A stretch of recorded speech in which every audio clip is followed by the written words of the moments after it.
Welcome to Horses, Hope, and Hustle, the podcast where faith leads, grit drives, and the Western way of life runs deep.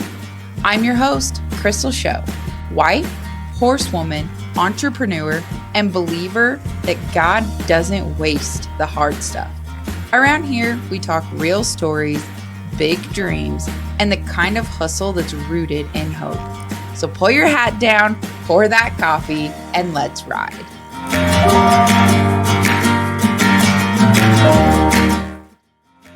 Today on Horses, Hope, and Hustle, we're sitting down with a woman who defines the word grit. She's a professional barrel racer, a veterinarian's wife, and among other things, the queen of hustle herself, Whitley Sharp. From the rodeo road to real life, Whitley shares what it takes to chase big dreams, balance a busy life, and keep the fire strong through it all. Enjoy. Well, thank you so much for taking the time to chat with me. I started following you guys for the vet stuff because I took my horse to Jared in Arizona. Yeah. 2 years ago. Yep. I'm really good friends with Jason and Kaylee Gay. And yeah. I've just kind of like followed you guys, and I just follow you guys on social media. Well, thank you. That's awesome. I think it's awesome. That's why I love following you guys, because you do share way more than just like the highs of like here's my run. Yeah. Yeah. No, it's been fun. It's been fun to just be out there and get to know so many more people too. So I love it. That's awesome. Is this like your first year really getting to go down the road? Yeah, like last year, in 24, I was like, oh, I'm going to go to a few circuit rodeos and like try to season my mare because she was really young. And so I went to just circuit rodeos last year, and then she ended up making the circuit finals. And so then this year I was like, man, like, I feel like she can, handle going more. I think she's like stepped up. And so this was my first year going like outside of the circuit. Yeah. So awesome. It was kind of fun. Yeah. It looked like you had a great year between fraternities and rodeos. You were busy. Yeah, very busy.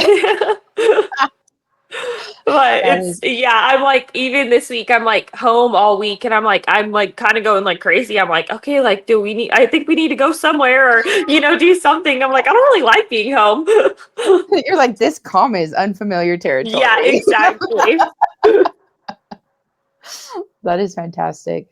So for people who don't follow you, kind of talk about what you did this summer between rodeos and fraternities, where you went, who you ran.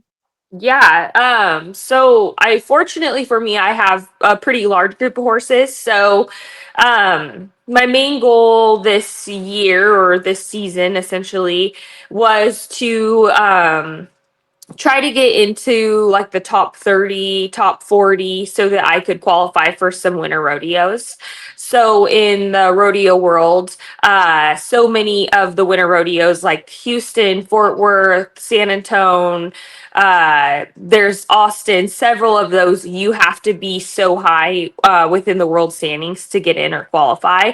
But because they have so much more added money, it really gives you like a good start to the season if you can get into those. So last year I just circuit rodeoed. I didn't, have a ton won, probably 12 or 13,000.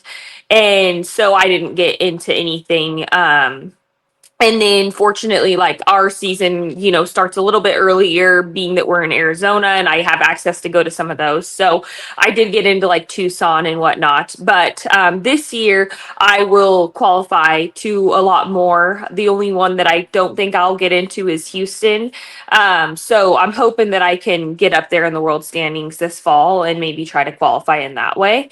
But my main goal was to rodeo as hard as I could.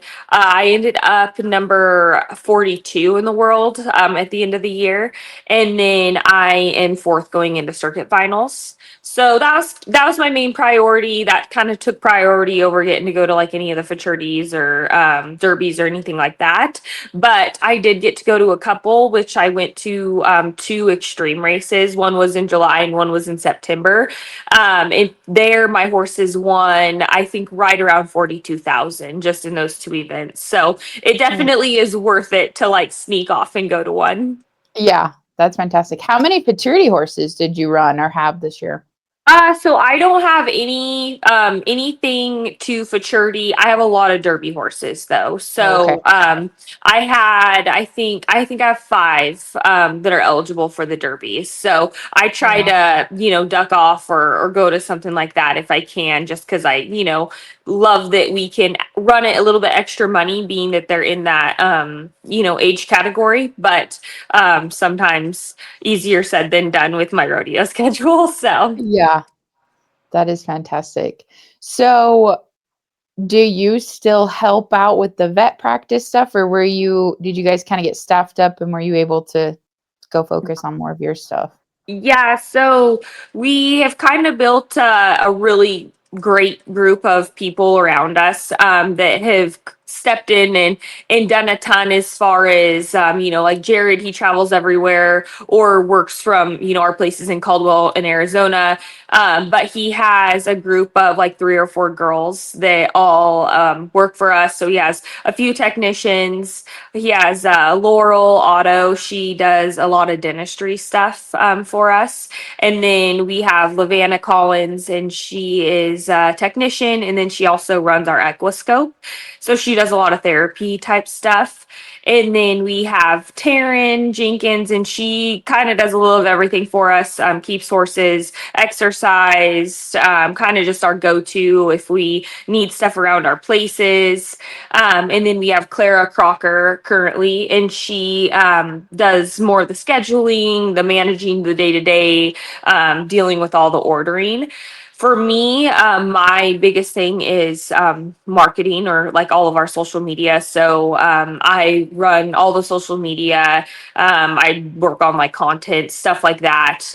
This year we added a podcast. So I get to do a little bit more of that side of things, which is really nice because I can do that from wherever. So when I'm going down the road or, rodeoing, it's super easy for me to like continue on with that side of things. And I enjoy that a lot. And then we did add, we started our own topicals line. So I'm kind of in charge of that. I have a gal, Jessica Jocelyn, that works for me, and she handles all the packaging for me, the orders. We like bottle all of our liniments. So like we have a CBD gel, we have a spray liniment, and then we have a wash. And so Jessica does all of our labeling, all of our bottling for us. And yeah, I feel like a pretty well-oiled machine. Every year will get better and better, but it makes it really nice for me because I can leave and know that everything is going to be taken care of and done very well.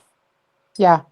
I think that's so important to when you're growing is to be able to build a solid team. I think that's the only way that you can keep growing, keep getting Yeah, bigger, keep moving forward. absolutely. I've definitely learned that, the hard way, probably, a little bit earlier in life. And I was always I still am a control freak, as far as like I like things to be a certain way, look a certain way. But before I would just be like, well, no one can do it as good as me, so I'm just going to do it. Well, then you end up killing yourself, Yeah. trying. So, I learned that the hard way, and burnout is a real thing. Oh my So God. with like this venture, we are so incredibly busy, and I'm so grateful for that. But it definitely takes a village to keep going, and it has definitely taught me that you're better to invest in those around you than you trying to do everything yourself. Because in the end, it'll all work out. Yes. Oh, I love that. That's yes. How long have you guys had your practice? So honestly, not very long. So many people think, just because we kind of took like the industry by storm, that it's been around forever. But we launched it in July 24th of 24. So Oh my it's God, that's it for real? Yep. So Jared and I were very involved in the industry prior. And so we used to be partners in two really large practices. And Mhm. so that was kind of where Jared got really established in the sports med world. And he had a pretty big clientele there. We just decided that we wanted to do something that was, 100% us, 100% ours.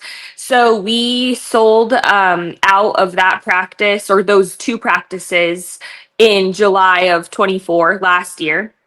And then we launched Sharp Sports Medicine. And so we literally like stopped everything, one Friday or, whatever the day of the week was. And it was like the next week we were up and rolling with Sharp Sports Medicine. So it was a really scary moment of, you obviously have been a part of something, pretty large scale for, Mhm. many years, and all of our eggs were in that one basket. Like they employed me. They, obviously that was our bread and butter. That's how I made money. That's how Jared made money. That's how we paid our Yeah. bills. So, to kind of just step away from consistent income and not really know what we're gonna get ourselves into. It was definitely a scary feeling, and I think that's what held us back from doing it years prior. But Mhm. it was definitely the best decision for us that we could have personally made, just because both Jared and I don't really have I don't know, like we have pretty bold personalities, and so it's really nice to just have something that is 100% us. And when people follow like Sharp Sports Medicine or even me personally on Facebook, like the business is us. It's a reflection Yeah. of our personalities, who we are, like what our goals are. And I think people can follow us and feel like, man, this is relatable, or this is very real. And that's always my goal in sharing, is that I don't want it to be some fairy tale land, that everyone thinks, Mhm. oh, this is perfect and everything's perfect. But I want to be transparent, real, and I think that's how we work business wise too. Yeah. I think that is so awesome when you are so genuine and like okay with who you are that you can make that, because when you're a business owner, your business pretty much consumes your whole life. Absolutely. Yeah, it's definitely something that if you're not passionate for, it's probably not the right avenue for you. But for us, our business is our life, but Mhm. we have created a lifestyle and life that we absolutely love because it incorporates the things we're super passionate about too. So for me, rodeoing or running barrels, it all just goes hand in hand, so it never really feels like a day of work. Yeah. It's every day you can wake up and be excited about the day because it's something you absolutely love, and it's just a lifestyle. Yeah. When you guys first started your practice, when you stepped out on your own, did you instantly go to like a traveling clinic or whatever you call that? Yes. So we did and most of the time, like when we're in Arizona, we don't travel quite as much, but we do go to like a ton of shows. But both places that we have like a clinic type setup as well. So we kind of do a little of both, but we do a lot of like the mobile stuff only because like we'll go to events. So really, we don't ever do like farm calls necessarily unless it's like a really big training barn. So we have several clients like that who might have 20, 30, 40 horses that we'll go to and work for. But for the most part, people will travel to us either at our place or at a show. Yeah, that's awesome. How much of your, I know that one thing that you share a lot on social media is your care for your horses going down the road and your daily routines and all of that. How much Yeah. of that did you pick up from the vet side, or if that makes sense? Yeah, honestly, all of it. I would not know what I know without Jared and the knowledge that he has like shared to me and that I've watched and been able to kind of replicate over the years. But I definitely wouldn't know half of what I know today if it was not for living in that environment, and I think that's the one thing that is obviously super unique to me is because, like, for me, I am a competitor and then, married to a veterinarian. There are a lot of things that, I can do preventative, wise, or that I can just kind of have a little bit better concept or idea of Mhm. that definitely have, helped me as a competitor, but I can also help Jared, fine tune even his skill set because I can say, he can be at the rodeo or be at the barrel race, and he can, maybe watch the horse like take a step off, the backside or elevate a little bit here, and it's like, okay, I can see that, in the turn, or I can feel this, and it's very nice to have someone like him, and even for our clients that understand the sport and just how important like 100th of a second is, or for like our cow horse type people, it's like how smooth the transition is, or whatever it might be. Mhm. It's just having that competitive edge, I think, makes all the difference to, when you're choosing, your veterinarian, or who want to be working on your horses, because it does make such a big difference when they understand the game. Yeah. So did your experiences kind of influence your topical line? Like what products you thought were most important to bring out first? Yeah, absolutely. So that has been something that I've really wanted to do for years. And again, it's finally being out on our own, I felt like it was something that I could really bring to fruition and make a reality. And so this summer I worked a ton on, just trying to make sure I had all my ducks in a row. And the topicals has always been something that like I have probably used every single brand under the sun. Mhm. I love doing that type of thing with my horses, and Jared always laughs because I'm the same way for myself. Like, I'll never take ibuprofen or Tylenol or anything like that. I'm Yeah. constantly like, my go-to is, oh, I'm gonna go get icy hot, like my neck hurts or whatever it may be. And so he's always laughing because I constantly am looking for some sort of cream topical type thing, and that's like my go-to for what I think is going to make me feel better. And so I think that kind of had a part in why I was so passionate about it for my horses. But Mhm. I if it's been extremely rewarding to come up with those formulas, and we're about to launch one more new product. So hopefully in Mhm. the next like week or two, I'll get to share about that. But all of it has been made and done because of things that I want for my horses. So and how convenient they are to apply or put on or store. So Yeah, it's been really fulfilling. that is fantastic. Tell us a little bit about the products that you guys have right now. So right now we have a CBD gel. That one is called Stay Chill. And the gel is, I use it a lot on like limbs, on their legs. And I'll put it on, usually at night or before I maybe load them in the trailer if we're getting ready to make a long haul. And then I have one that's called Stay Cool, and that's a spray on liniment. So you can just use that all over their body. You can, spray it, from their head to their tail, essentially. And I will use that on all the time, truthfully. I might spray it on them before I load them in the trailer. I might spray it on like their hamstrings, their shoulders, wherever right before I run. And then like afterwards, if I am not going to go give them a bath or something, like if it's super late, I'll spray it all over their body.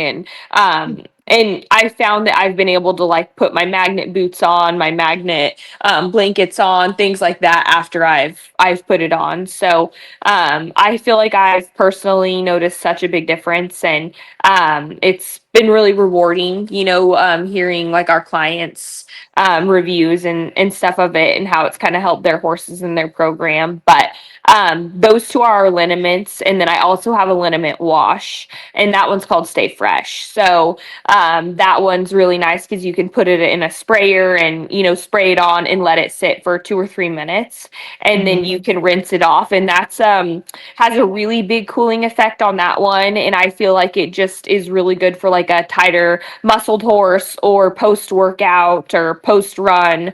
It just kind of is a nice relaxing thing for them. But it definitely is funny how all of them react to it, because some of them will be like yawning and instant relaxation and just kind of like look like they're going to fall asleep, and then others will be like bucking, like kicking up, like feel like it's like, oh, this feels good, and kind of full of energy, like when you take them back to your trailer or their pen or whatever. So that's been kind of funny, like to see their reaction after you do it.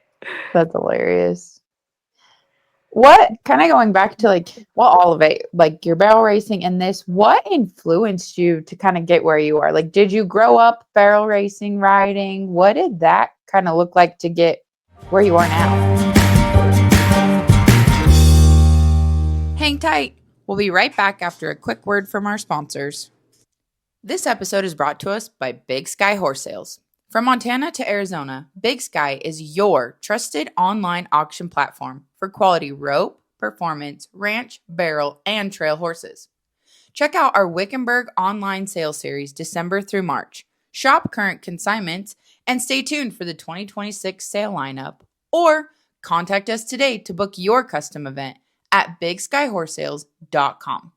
Big Sky Horse Sales, built on trust, backed by quality.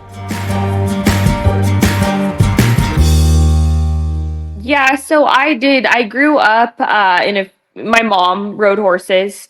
And it was more of a hobby thing, in my life at least. And so it was, something that you do on the weekend, or, might go to a barrel race or barrel club. It was something we did for fun. I never really thought that it could be a career or something that you did beyond, just your, I don't know, like day-to-day life. But yeah, I did a lot of 4-H, and at the time I probably liked it at the beginning, but then I was 4-H'd out. But my mom signed I me hear up you there. for like I did dressage, jumping. I showed my horses. I did working cow horse. I did all the games, like every 4-H type thing you could think of. I did it, and I did that all my life. And so, I guess I must be horse crazy enough that I never grew out of the horse thing. And so there were a lot of years where I obviously dreamt to be doing what I'm doing today, but I put education first, and my career, or certain things, and made those types of sacrifices. So I think it's been a long time coming, and every year I feel like I constantly was working to get a better horse, or get a better saddle, or whatever my goal was. I just feel like I did it slowly, but I never gave up on what my end goal or end dream would be, which is, what I essentially get to do today. Yeah. What kept you on track those years? Because sometimes it is hard when you know what you're working towards, but it seems like it's coming so slow. What kept you on track through those slower years? Honestly, probably just a dream, you know? I don't feel like I ever really had a timeline on it per se either. That I just kind of took it a day at a time and, some days easier than others. And I was, though, very good about always being pretty happy with where I was at in that stage, Mhm. so I don't feel like I had a ton of, poor me moments, even when I didn't have as good of a horse as, maybe some of my friends or whatever it may be. I never felt like that discouraged me. It just motivated me, more than anything. And so I think maybe sheer motivation, truthfully, is just Mhm. trying to figure out a way to like work up and work into something better, and work being the key word, really, because it was a lot of work, but whether it was the hours, that I put in doing whatever job it may have been, and working after work, and, just putting money away to just try to improve my life is much and as best as I could, at the time. Mhm. But yeah, I definitely think it has definitely progressed, which is good, and I can reflect back and see the progress. But Yeah. yeah, there were some days that it didn't seem like it was ever going to be possible. I loved the one of your recent posts. You actually painted. I know you paint med kits and stuff, and I read that you painted to save up money for one of the horses or something. Yeah, yeah. So that was one of the things, and I don't know why I'm like this necessarily, but I've always been able to justify getting something if I can value it another way. So, for instance, I would tell myself, I really want to buy this double J saddle, and the saddle costs $2,000.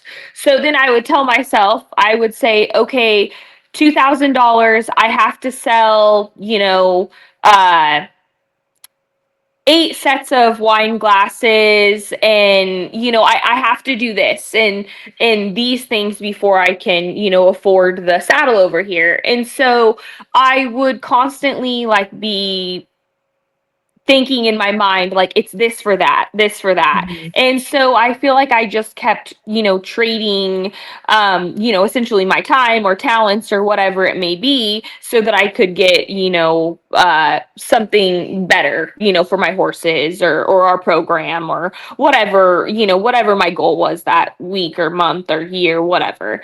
So I have done a lot of this for that, and that's how I've kind of justified things, because I felt like if I was justifying it using something that I do like as an extracurricular, then it's not affecting, my life personally, or Jared's, where I bought this thing over here, but now we can't pay for our electric bill that month. Yeah. Yeah. And so I did that for a really, really long time. And honestly, I still do that. It might be at a larger scale or volume, but anytime I might sell a horse, I might take that money and purchase another horse that I feel like maybe is the next level or the next step up. And I feel like I'm just constantly trying to upgrade things in my life, but doing it in a way that I can, also justify it financially. Yeah. I think that is so smart when you're building to not just get yourself in a hole trying to keep up with the Jones. Yes, exactly. And I think, obviously trying to pay cash, for as much as you can, especially at the beginning when it is a hobby. Mhm. It I've been there. I was the kid in college that like my parents were like, "Yeah, we're not buying you any more horses or anything like that." And you kind of that stuff is a bonus to your life, and you can pay for those things. And I was the kid that literally went and took out a loan for a horse because I wanted a horse so bad. And I don't recommend it, but it was very good for me because I mean, I had to work my butt off to pay Yeah. for my horse, and then I had to, make my payments every month and pay for my insurance on my horse and all the things. And it was definitely, I think, a great like learning period for me, but I would probably recommend just saving your money. Some lessons come at a cost. Exactly. I don't know what my interest rate was, but I can guarantee you it was not good on a horse. Well, and like at that age, you probably really didn't know that, like, didn't realize the effects or anything of an interest rate, anyways. It was just Oh free money yeah, at the I just knew I had my horse and I had my 2 horse bumper pull, and like I was like, it is me and her against the world. time. Like, this is the best ever. And it was, and I laugh about it all the time because I think to myself, man, I thought I was living the dream. I had this horse and I think I spent like 20,000 on her, and I had my little 2 horse bumper pull that I paid like 2,500 bucks for from a friend. And I mean, I was like, honestly, it was like literal bliss. I just was like, man, I am living the dream. And it's just funny because, as you progress in life, you're like, oh my gosh, like, it's good that I was so happy about that stuff, but it really was not that great. I think that's such a good example, though, of like being happy with where you are at the moment. Because, Yes. I mean, it can always change, it can always get better, but um, I was the same way. Gosh, I don't even remember how old I was, but I had this rusted out. I was so proud because I got a gooseneck trailer, and like Uh-huh. it was a major rust bucket. I went to a horse show in Colorado on a horse that I made. I think I paid probably like, I don't even know, 3,500 for him as an unstarted 2-year-old or something. But anyway, I pull up to the horse show and my friends walk in and they're like, "Oh, Crystal, we parked by you." And I'm like, "Oh, how'd you know it's my trailer?" And they just like get this like blank stare because like you walk out and look in the whole parking lot and it's all like nice rigs. And then my thing that was like this rust bucket, it stuck out Oof. like a sore thumb. And I was like, "This is awesome. I get to go to a horse show. That's all that matters." Uh-huh. I know. It's always nice to obviously have goals and dreams, but it is all like things like that are just a reminder to be so thankful for what you have in the moment because I mean, just like you said, it's like that was like the highlight of your Yeah, life to get to go yeah, do that. yeah. Yep. I love Yeah. it. Life is humbling sometimes. Yes. Even if you don't realize it at the time. Yeah. Yeah. No, no. So I don't think we think very often, like, I wonder what I'm going to think of this in like 5 years or 10 years. Like, Exactly. just too wrapped up in the moment. Yes, I agree. So tell us about the mare you're running now. So you have a couple. You have the mare that you rodeoed on, and then you have that other stallion and obviously some other derby horses. Yeah, so my horse that I probably won a majority of my rodeo money on this year is Bahama Mama, and she's a 7-year-old mare. She's I've had her since she's been 4, so I've had her for 3 years, and she's incredible. She's definitely the horse that I had always dreamt to own, and she's very much so like a once in a lifetime type of horse. She's really, really stepped up this year. She's just like she's won some pretty big rodeos. She's ran multiple 16s on a standard this year, which like in our sport is definitely something that I mean I've rodeoed or ran barrels my entire life, and I've never ran a 16 until this year. And I think being out rodeoing and really having to like level myself up, I think has given myself and my horses, another level of confidence because it's been Mhm. really interesting.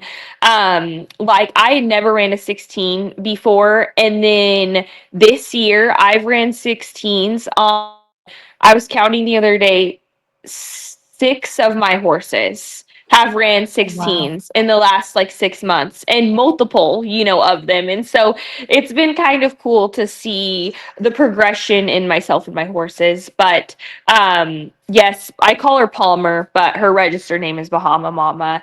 And then I also have a stallion, Mr. Flash, and he's my first moon Flash, and he's incredible as well. I just won Saturday at the Extreme in Nampa on him, and he ran 2:16.8 and just effortless and easy. But he's definitely been a fun one to run, and I'm excited to get with him in rodeo on him a little bit more. I've primarily ran him at like the super shows and things like that in the past. So for 2026, I plan to utilize him a little bit more at the rodeos this year. But I have several my blue jeans lane mare, she was a superstar this like late summer. She's 6 this year, and I feel like she really came on strong. I probably about mid-July she really figured out like how to run and was very consistent for me. But I won almost 11,000 on her at Pendleton, which Oh, wow. was cool. Yeah. Yeah. And then like a couple weeks later, she came back and ran a 16.9 in Nampa and was second there. So just did some really neat stuff for me, and I always forget she's only 6. So I'm pretty excited, to see what she does this coming year. But I think I'm going to actually run her at circuit finals. So Cool. Pendleton was like the biggest stage she'd ever been on. And honestly, that rodeo is so crazy. And there's so many people. Like, I don't know that I'll top that, but I'm kind of excited to see what she can do at circuit finals and let her have the light a little bit, just because I typically want to call on like my Bahama Mama mare. Yeah. So I'm really trying to push myself to give her a little bit more of the opportunity to win. Yeah. What were some of the things you learned going down the road as much as you did this year? I think the biggest lesson I learned was you just can't worry about the small stuff. Things are going to go wrong, things are going to break. And prior to, I think, me being on the road full time, I would have let like flat tire, or like we broke an axle at one point this summer, and I would have let that stuff like completely just wreck my day. I probably would have been crying or upset. And honestly, like, because I think just I realize like how much stuff goes wrong even when you take care of your things or you go and buy new things. Like, stuff is still going to break with Yeah. as many miles as you're putting on, your rigs and your horses. And so I think really was just not to sweat the small stuff. And I think it made me a lot more laid back, about things. And so not a lot really bothers me or tests my patience. And I'm really grateful for that, because I definitely used to be the person that was just I would stress, about timelines or scenarios. And it's been really good for me to go and have to be independent. Yeah. That is fantastic. So, do you have any younger horses coming up you're excited? Any other big goals for 2026? Yeah, so I have some really nice young horses coming up that I'm hoping to get spend some time on this winter and see what they can do. And then I have a sister, or I have a maternal sister to my Bahama Mama mare that could be her identical twin. Like, they look so similar. And she's by the Goodbye Lane. She's a 3-year-old. So to me, likely has her for me, and that's who trained Bahama Mama. So I'm hopeful, that she'll continue to progress and do some bigger things here in the future. She won't run in 26, but she will in 27. So she has a couple more years. And then I also have another Goodbye Lane gelding that's 2 right now, that is coming along super nice. And McKinley Collette will take him, and that's who trained my Blue Jeans Lane mare. So Oh, cool. it'll be kind of fun to see those ones coming up. Those ones are ones we've had around for a little while, so it's fun to see them grow and turn into hopefully something great. Yeah, that's fantastic. Well, and you guys are getting ready to head back to Arizona soon? Yeah, so we'll head that way at the end of the month. We'll go to circuit finals next week, and then we have Top Shelf, which is in Fallon, Nevada, and that's a big fraternity derby that we work.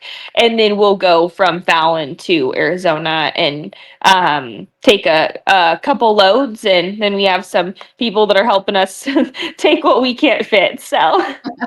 Perfect. Awesome. Well, if people want to follow you or your vet practice, where can they follow you at? Yeah, the biggest platforms that we utilize is Facebook. Mine is just Whitley Sharp on Facebook, and then you can follow Sharp Sports Medicine there as well. And then we also have Instagram, and that's just at Sharp Sports Medicine. And I try to post as much as I can. Our Facebook page, we do a lot of educational posts, so that's definitely a good one for anyone who's interested in the sports medicine world. Yes. Heck yes. Maybe this winter we can set something up to do a little if Jared is not running nonstop, if you guys are not running nonstop. Yes. That'd be No, awesome. I have some horses that need to come see you guys as soon as we get down there too. So Yeah, nope, I'm excited. I'm ready to be there. yes, me too. Arizona is just different. Wickenburg is it's just a whole vibe, and I love It it. is. It's you can't beat it. And people are just always in a pretty good mood. And I'm like, this is the perfect example of what sunshine does for people. For real. I've tried telling people that. Like, I don't know what it is, but I'm not joking. Everybody in Wickenburg's happier than anywhere else you go. Yes. We'll probably be seeing you soon in Yes. Arizona, and safe travels to you guys getting down there. Awesome. Yeah, you guys as well. I'm sure we'll Yeah. see you before too long. Yeah, sounds good. Awesome. Well, thank you, Okay. Whitley. Thank you.